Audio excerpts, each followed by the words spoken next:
Amen. Siku Luke 17 bazalwane. Sifunda Luke 17 bazalwane verses 11 to 19. Ngicela ufunze fast inkosi isitochubeka.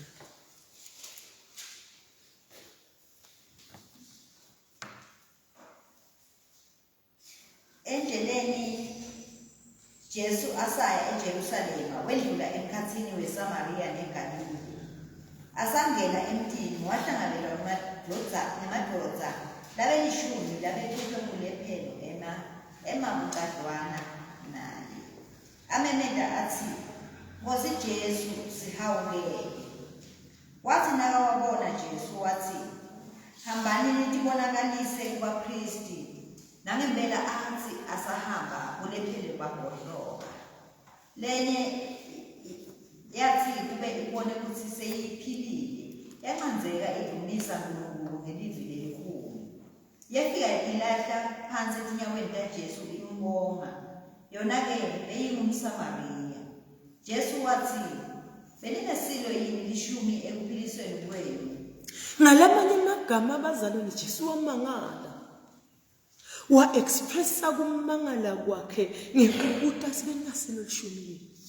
Uyayathi impendulo futhi Jesu uyathi usinalona uyayathi impendulo. Lo mbuzo akasho ukuthi ubutanga ubakathi ublank. Uyathi uthi balishumi labedeki batocela kuphiliswa. Kepha simanga ukuthi sekutobonga umuntu munye baphi labanye futhi afese. Baphi labayifika? Baphi labayifika? Akazange Jesu akugcine ngebhuti umbuzo kuthi wende kona wena wekunene kutawutobonga. No.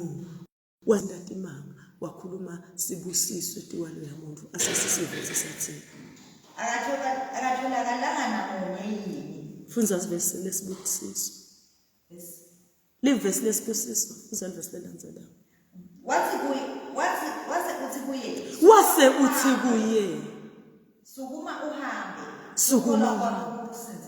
Etinyaweni tami sale usukuma uhamba ngoba kukholwa kwakho kukusinzisile ngalamanye ngamagama lokuphila kwakho. Ungasilisi ngesisho njalo mfundisi. You've been made whole. Lisho kanjalo. Sawuphelele ekuphilisweni kwakho. Meaning wena soyodla lifa laphakathe, soyawungena khala kaca ezulwini. Lokuphila losokutholile ngenxa yekubonga sekwengcile labantu abatocela kuphila kwasemhlabeni. Njengathi uma sigulako nami ekhaya. Uma ngigula nje ngijimela emthandazweni. Itolo nje lekufundwa indzaba kuthiwe sekutawusebenzisa i-artificial intelligence kulapha abantu. Sabona ngathi setiyashuba manje. Sabona setiyashuba sasekunamndangeni yabona funa sijule namthandazweni. Ngoba kuphila kwethu ngathi ngona la ku-guaranteed khona. Amen. Uthi-ke Jesu wena awusana uphila nje uthi kuhloke kulephero kuphela impilo yalamhlabeni. Kepha sekunika kuphila lokunothulu ngalamanye amagama kwaloku lamhlabeni. Utathi mhlaka ufika tinsuku takho tincane emhlabeni kunekuphila lokubeyond losoyokuthola. Yini na uthole kuphila kolo kona na yeyi wena muntu longumSamariya lokuphethwe bulephero utigulela indzaba ukuthi ngihambe ngayobonga. Sathi-ke kunetimfihlo letinkhulu ekubongeni uvula emagede etibusiso takho uma ubonga.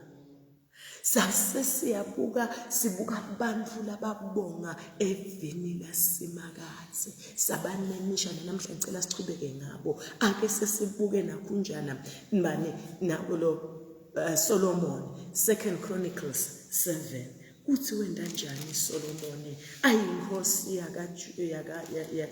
yena kunjani ayinkosi eveni laka Israyeli kwentekani kuye izi Chronicles 2 Chronicles chapter 7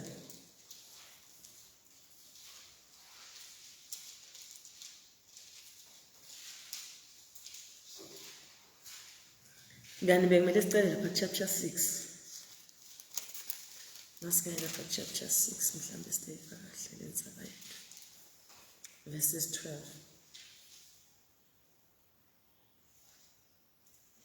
verse 12 chapter 6 Solomon wasekuma imbiko lilali lasemakathe imbikwaso sonke isizwe sema-Israyeli waphakamisa tandla manje ke abesakhe idayasi yethusi eyayingemamitha labengabamabili nesigamu kuze nemamitha wase uyema lapha sekayilungisile lendzawo lithembe lisolakhile seliphelele wase wenta njani asewehlele lapha kuverse bani ngoba sikhathi sethu siyasishaya mzalwane kuverse 14 wathi awu simakathe uNkulunkulu wama-Israyeli kude uNkulunkulu onjena wase uletha tibongo kusimakathe kude uNkulunkulu wenda njani wabonga wasuyamjumisa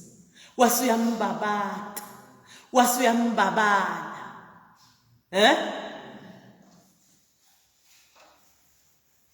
naku lokubhekele kithi kumaKristu lembutse yaseSamaria lebeyiphe kuthiwa yafika bahlaphasi etinyangaweni ibonga yeta sengena lapha ethempelini la bekunaJesu khona ingena ngemvumiso ihlubelela yafika yatijika phansi yini na iyabonga Solomon sosebentile uthi noma benzina besingathi asengakhele ithembele kambe ngiyolala phansi ngirelax no Solomon ayiqonza imfihlo yekubonga wenda njani wathi ngawuqedza umsebenzi ngingabongi amen iphela sosebentile khiphe imali yakhe wasupervisor wabona sisondlo lakhe kakahle ithembele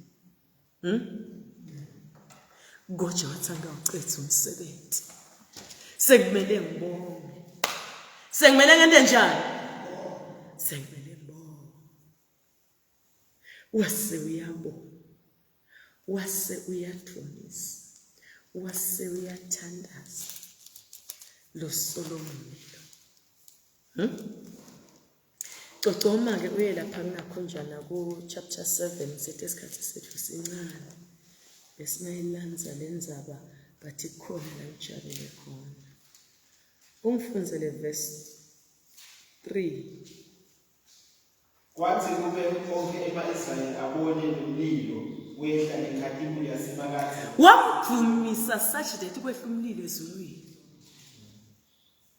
sengihube haleluya kuze kwehla umlilo kuze kwehla umlilo kuze kwehla umlilo sengihube haleluya hey kwahlabela umuntu bekadumisa simakathe atibongela kwaze kwehla umlilo kuphezulwini abonga ngoba uma ubongako wena ukhona lokwehla kwezulwini wabonga Solomon /Jesu kwaze kwehla umlilo chubeka bagutha phansi esiyilweni bakhothama ngenhloko yabo ibheke phansi bakhonta simakathe bambonga bathi akabonge simakathe ngobuhle bakhe ngoba umusa wakhe kume kuze kube phakathi. bonke abantu basebayamlandzela nguloyo soyabonga babona umlilo sowehle ezulwini kodwa qale indvodza lethi teyisebentile yathi akaphelele angihambe ngiyobonga yaseyeyakha lendzawo la itawuma khona yabonga kwehla ini na umlilo bathi bantu singete sasala labamvako nathi sesenta njani sesishona phansi sesiyabonga naye-ke nalenye imfihlo babonga bamphumisa kepha Solomoni umuntu wemfihlo yathi kubonga akugqini nje tindlebeni temlomo kukhona kubonga lokumele utenteke ukwente kubonga kungaqala etindlebeni temlomo kodwa sekufuna ama-actions sekufuna angimati mani Solomon noma bese kafunze incwadi ya-Isaiah nomprofeti angathi noma bese katshelwe naku lokwatshelwa Isaiah 29 verse 13 ngoba kubonga zalwane kufuna ukuthatha kwendetendo uyambona umuntu leketa kuwe atobonga uyabona abantu baya understand mani bonga bantu benda njani abantu baya understand abasemhlabeni kubonga yini lokuphetha lembuto yisaphe bani ngimixa kubani ngibongela wangendela ukuthi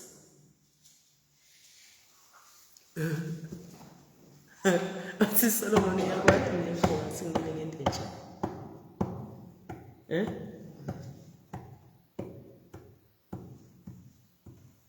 Funza verse 5 What Father? verse 5 chapter 2 Chronicles chapter 7 verse 5 Inkosi Solomoni yanikela ngemihlatshelo inkomo litati makhulu. Yes, Solomon, funza. Shashis. Makhulu lama. Ngithi please kutshengisa uya graduate funza lapho.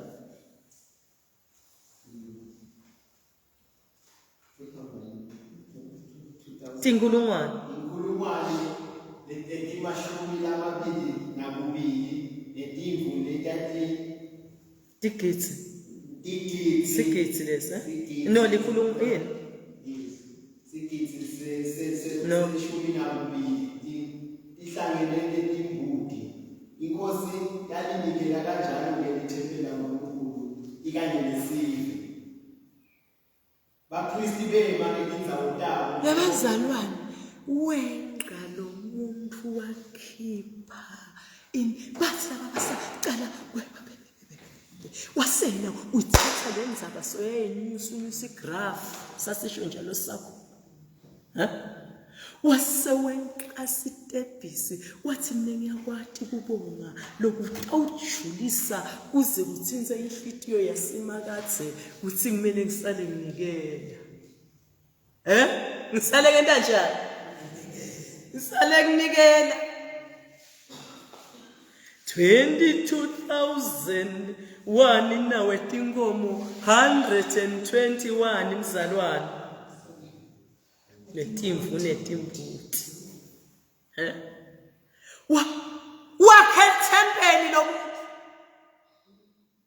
wabuye wabonga kodwa wathi akaphelele ikubonga kwami akaphelele wenda njani akaphelele ikubonga kwami sefuna nginikele ngitshengise kubonga kwami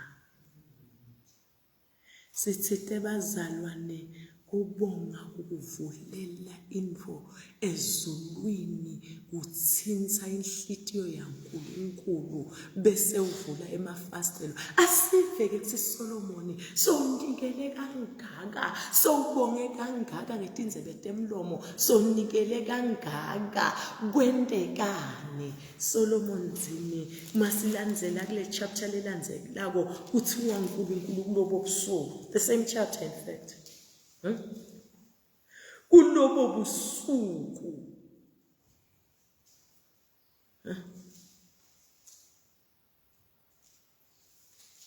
Simakatse wase uyavela. Verse 12, same chapter. Third chapter. Simakaze wase uyakibonakalisa kuye ebusuku wathi muvile umthandazo wakho sengidikhethele lenzawo ukuthi kube kulona thempeli lemihlatshelo. WasiNkulunkulu mina sengiphendule ticelo ngoba ucede kubonga wase uyaqela. Wasonda njani? Wathandaza uthi Nkosi lelithempeli lelakhila ukuthi wonke ukuhlekelela kuleli katothandaza athole impendulo. Akuthi sonke sive noma ngabe sikuphi uma sithandaza sibheke lelithempeli njengaloku sibona lesonke savela yampe east.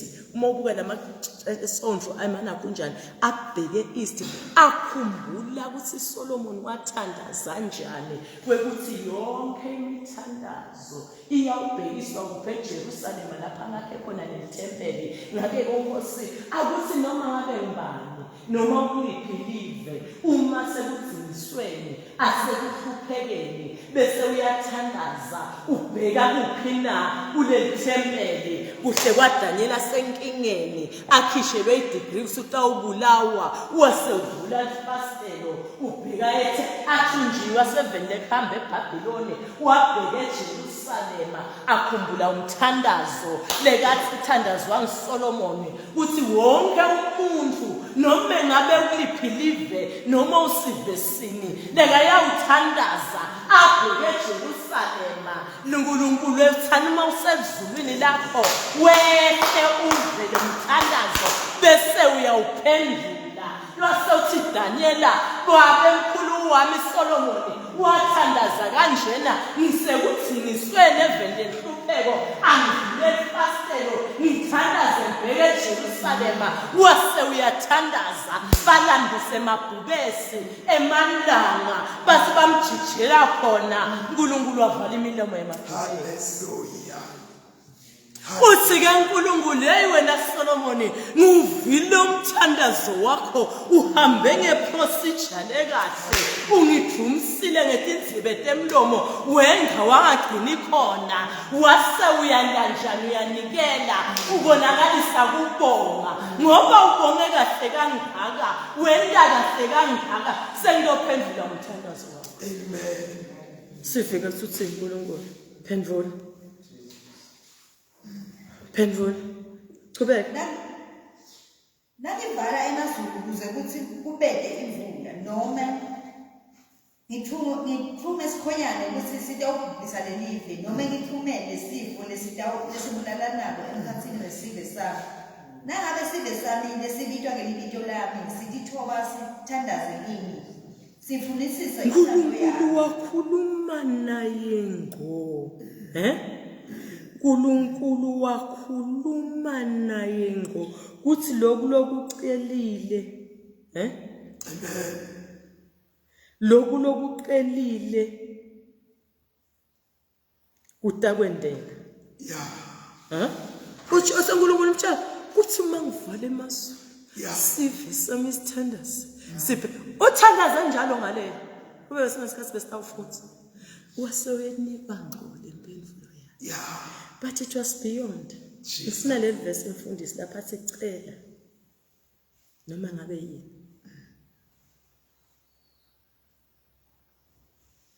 Ubande ngitholela.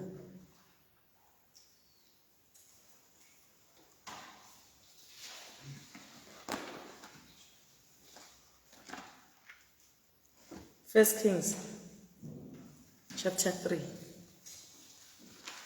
Emakhosi.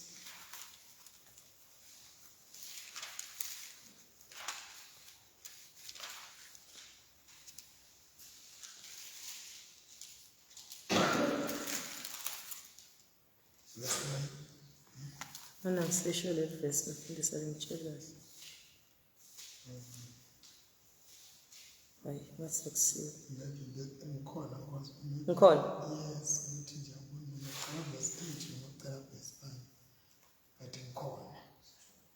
Verse 12. Okay, simfundzeke simtholile. Ngitakunika lokucelile. Asucele la kusicele. Asucela sicele. Ngakho uNkulunkulu wathi kuye, njengoba ucele lokho, ungakatitseleli impilo lenze noma kunjina. Ungakuceli nekubhujiswa. Okay, asufunze cele lapha verse 4. Inkosi yahamba yaya eGibiyoni yayawunikela imihlatshelo ngoba leyo bekumuyona ndzawo lephakeme lemcoka. Solomoni ke wanikela ngenkulungwane yeminikelo yekushiswa kulelo lathi. Simakadze watibonakalisa kuSolomoni ebusuku ngesimo seliphupho. Ngesikhathi aseGibiyoni, uNkulunkulu wakhuluma kuye wathi, cela noma ngabe yini. Yes, Solomon cela. Ubonga kahle. Ubonga bazalwane nakugcina ngetinzebe temlomo ngamanye amagama. Usungabambi kona kubonga. Uma utawugcina nje ngetinzebe temlomo. Inzebe temfike lapho ngithumsi ungena ujoy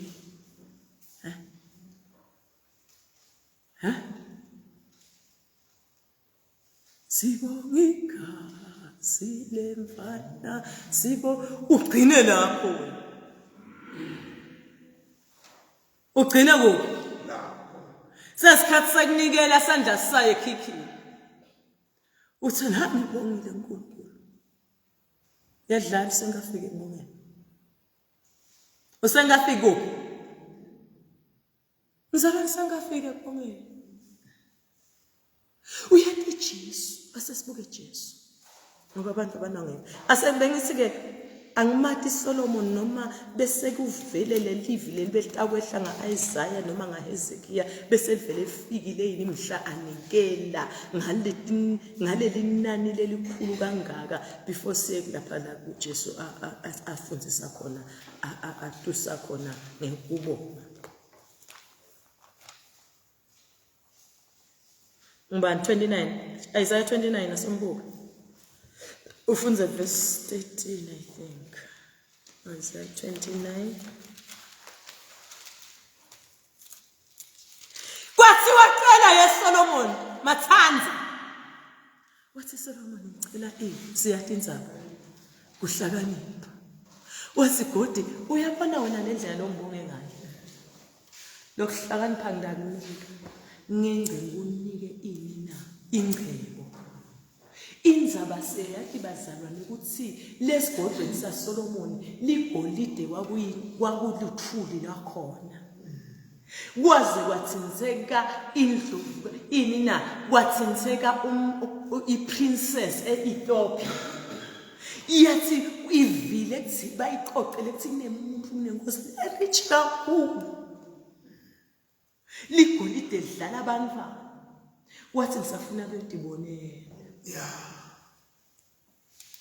yini na wendeni yeSolomon ufike kuleli zinga leli ngaconza imfihlo yekubonga ngaconza imfihlo yekubonga ngibane yavulelwe Isaiah 29 verse 13 afunze fast Simakadze uthi labantu basonzela ini ngemlomo yabo. Yebo sisonzela kuye ngemlomo yabo. Bangihlonipha ngetinzebe temlomo yabo. Bangihlonipha ngetinzebe temlomo kuphela. Kodwa tinhliziyo tabo tikhashane kabi. Kuthi tinhliziyo tabo tikhashane. Ukukhonda kwabo kuwenda nje leyo mithetho lefundziswa abantu. Ngakho ke ngisetawuphindze ngibamangalise labantu ngetigigaba etikwetigigaba inhlakanipho tabo itawuphela meaning nothing kukhonta simakadze ngetinzebe temlomo ugcine lapho ungabasasebenta ungabasabone ukukhipha ubonakalise ema actions Uyathi imfundisi kunalomnye nginakho nje umfundisi Justice wafananisa unikela uma ukhipha imali. Wathi uma unikela kufanele ukhiphe umfomo wakho. Uyabona umfomo ngoba le mali uyisebenzela kaMatini. Uyisebenzela lesinye isikhathi umtimba uvuma, umtimba ukhathele, wafuqa umsebenzi wase uyahola. So yathatha uyawubeka lapha esitsheni sendlini so wendani na wena ufana nesi ukhiphe umfomo ufaka wona lapha endishini ubonakalisa ubonga kwakho kusingakathi.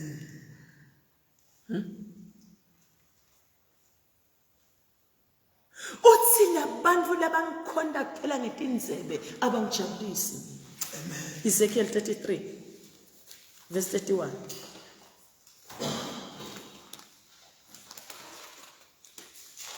Asifenzeni fast bazalwane ngihlale phasi. Sengishaya isikhathi.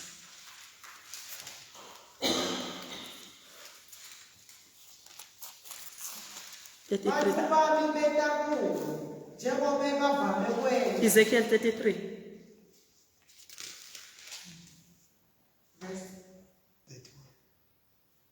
31. Oh yeah, okay. 31. Funda 31. Bantu bami betakulo njengoba bavame kwenza. Bahlale embi kwakho balalele emavi akho kodwa abawendi. Kodwa abawendi. Ngemilomo yabo bakhuluma ukuthi batinikele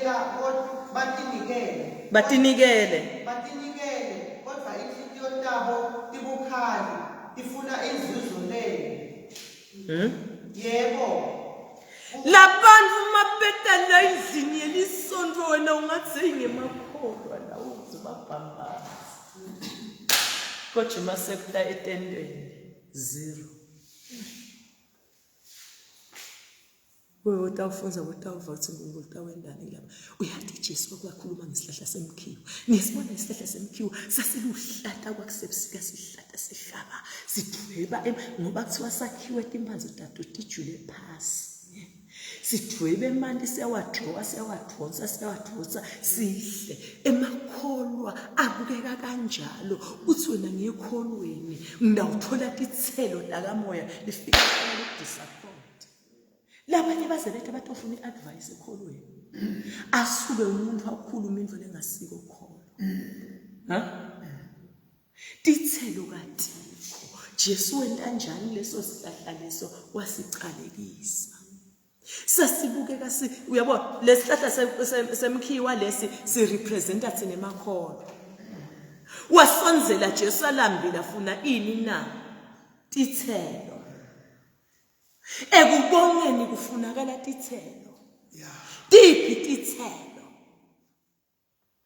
La iBhayibhelini sengiyahlala phansi. La iBhayibhelini sifunza ngaMaria wakasemadala. Maria Magdala. Wasebhethani. Kubhale 3 gospels abhala ngaye lo mama. Asufunze Luke 7:37. Matthew 26 verse 7, Mark 14 verse 3, but thina sitawufunza ngalokho uLuke uthini Luke 7 verse 37 ngalo mali. Lo make lona bazalwane kuthiwa beka sona lesikhu. Kulelo dolobha bekunemfati labephila impilo lengcolile. Wase uyezwa ukuthi Jesu usada endlini yemfundisi. Ngakho weda nemakha agcwele ibhodlela lelalakhiwe ngembiza. Lo mfati lona ithi ngalesikhani aya kuJesu beka ngaphendula. Le Bible liyafishanisa. Maria ngilona Maria wasema siyamati waphenduka abephila impilo lengcolile athengisa ngemtimba entasona. Emadodse bande kaphelela lapha ku. Emadodse bande kena njani bazalwane? Ngoba kule fika isivu umhlolo umfundisi wami. Sivu umhlolo umfati webamju wakhandwa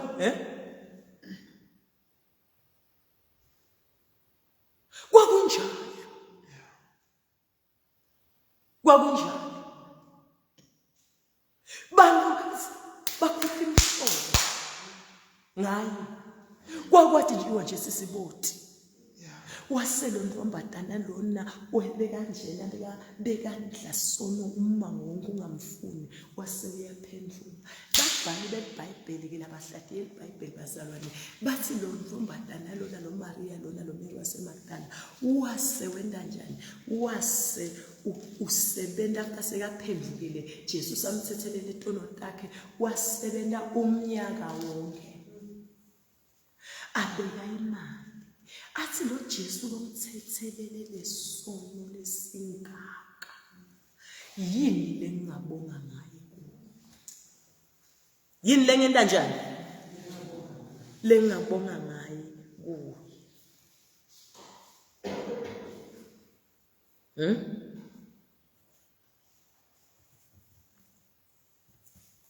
wathini lengabonga ngaye kuye wasebenza ke wasesothenga ke lamafutha lawa le perfume le wasothenga le alabaster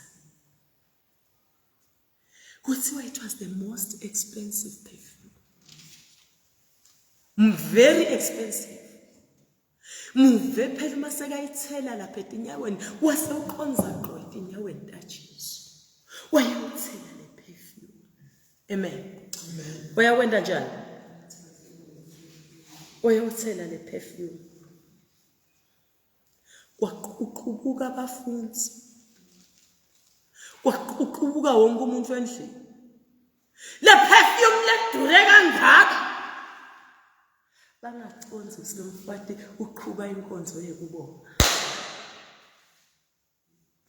kuthi uthethelele uJesu angisahambe sonini angisana kufa ngikuphi esifukweni sengiyawufa ngephini waphakathi wena sekayiphethe wangena kulela khaya wayiphendla indlela ngoba lapha bekunaJesu khona kwakuhlala kunabantu abaningi kakhulu wayiphendla indlela wefika catha wathi jike etinyaweni taJesu kwende njani yeyi wena mfati uyanuka kuthiwa yanuka yonke indlu kwathiwa yeyisiya yathi le perfume lena ayigqokwa noma ngabe ngubani le perfume ayithelwa noma ngabe ngubani yasitona siyibukile kuyibuka wendlule emadodza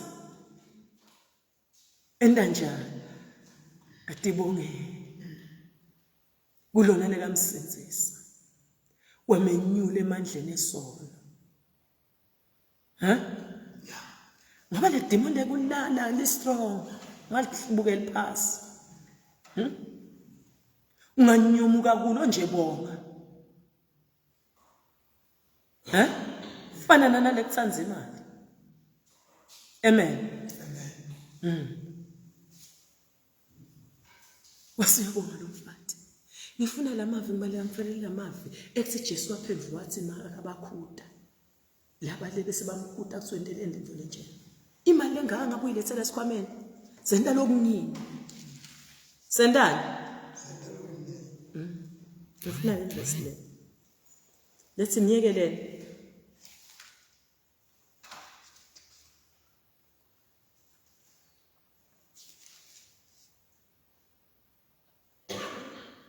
uyalifona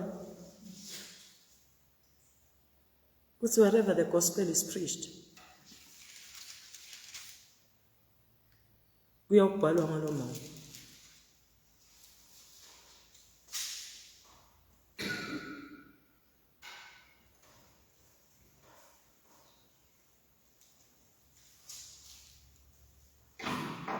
Singi ube haleluya kusekwedlulilo. Okay, siye lapha kumele. Ngoba ngibona la lokho. Kusekwedlulilo. Ngithethe bani kocha? Matthew 26:13. Asufundza le verse le. It's the same story.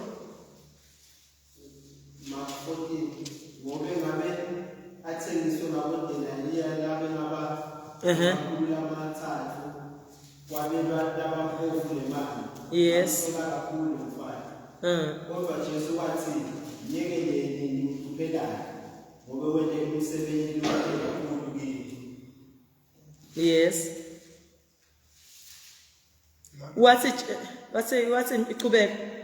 Labampofu ngihlala nabo konke emalanga noma engunini lanithandayo ningabendela lokuhle.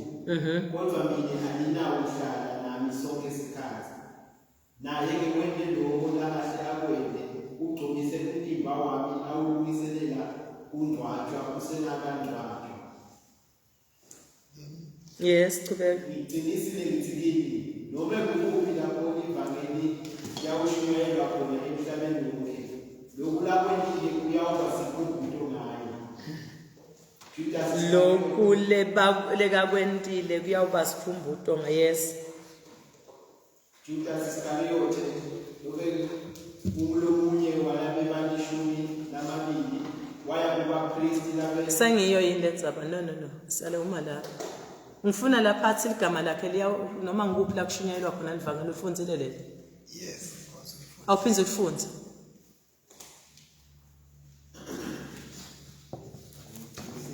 noma kukuphi lapho ivangeli yawushunyayelwa khona emhlabeni wonke lokhu lakwendile kuyawuba sikhumbuzo ngayo. okay ngiliphi leli lithi kuyawukhulunywa ngayo 26:13 was. 26:13 yes Matthew 26:13 awufunze la Ngiqinisile ngithi kini noma ngikuphi lapho liyawushunyayelwa khona leli vangeli emhlabeni wonke uyawukhulunywa ngalo mfathi the entire world ngize ngibuye kuyawushunyayelwa ngalo mfathi ukuthi ndasimanga lo yini ligama lakho nyathi ucishe emhlabeni mfathi inzini na ingoba ngiconze imfihlakalo yekubonga kuthi uma ngimele ngibonge angingagcini ngetinzebe temlomo kepha kangikhiphe ngibonakalise ngilethe the best wathi Jesu lakho ligama alinawucishe emhlabeni kufanane lami lafananisane la Jesu ligama lelingacishi uyathi mzalwane thina bafati masihlangene sesifundzisana simshilo mfati sesazisa metal gama sathi alabaster woman the alabaster woman sesitawufunza kubazalwane sibomama sitawufundzisana ngealabaster woman wathatha wasebenza umnyaka wonke ayibeka imali wangena esitolo seperfume wafike wathatha the most expensive the priced nakho njalo perfume uyendelani yemfati na ngiyawudibongela ukuthi lo yamuntu lo yungisizisile when the entire society yakithi beyingirejecta la ngihamba khona ibaleke kuyawuze kuba nini ngwahlanzini emagitsa ethu kepha yena kazange angilahle wangibiyisa wangisonzeta wangthethelela waze wakhuluma Jesu uthi lo wendelwe machi uye ubonga machi